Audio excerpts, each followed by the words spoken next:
Hi. Hi. Chettinad மீன் குழம்பு. இதுக்கு வந்து நம்ம வந்து மீன் நல்லா கழுவி வச்சுக்கணும். அதுக்கப்புறம் சின்ன வெங்காயம், தக்காளி, மாங்காய், லெமன் சைஸ் புளி, வடகம், கருவேப்பிலை. இந்த என்னென்ன தூள் வேணும்னா 1/4 ஸ்பூன் வந்து தனி மிளகாத்தூள் எடுத்துக்கோங்க. ஒரு ஸ்பூன் வந்து மல்லித்தூள், இன்னும் அதே 1 ஸ்பூன் வந்து குழம்பு மிளகாய் தூள், கொஞ்சோண்டு மஞ்சத்தூள், உப்பு. அதுக்கப்புறம் நல்லெண்ணெய் ஊற்றிட்டு மாங்காய் தவிர அது எல்லாத்தையும் போட்டுருங்க.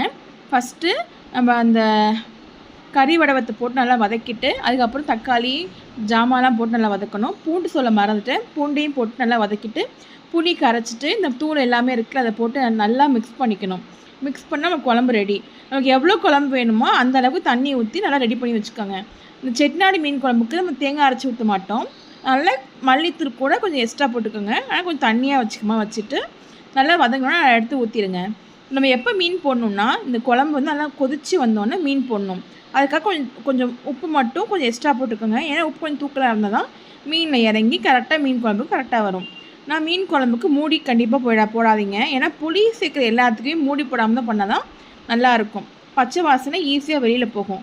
மீன் போட்டு நல்லா கொதிச்சோன்னு தான் மாங்காய் போடணும். ஃபஸ்ட்டே மாங்காய் போட்டால் மாங்காய் குழஞ்சி போயிடும், அதான் நல்லா இருக்காது. கடைசியில் மாங்காய் போடுங்க. மாங்காய் போட்டு ஒரு 2 to 3 மினிட்ஸில் நம்ம ஸ்டவ் ஆஃப் பண்ணிவிடுங்க. அப்புறம் செட்டிநாடு மீன் குழம்பு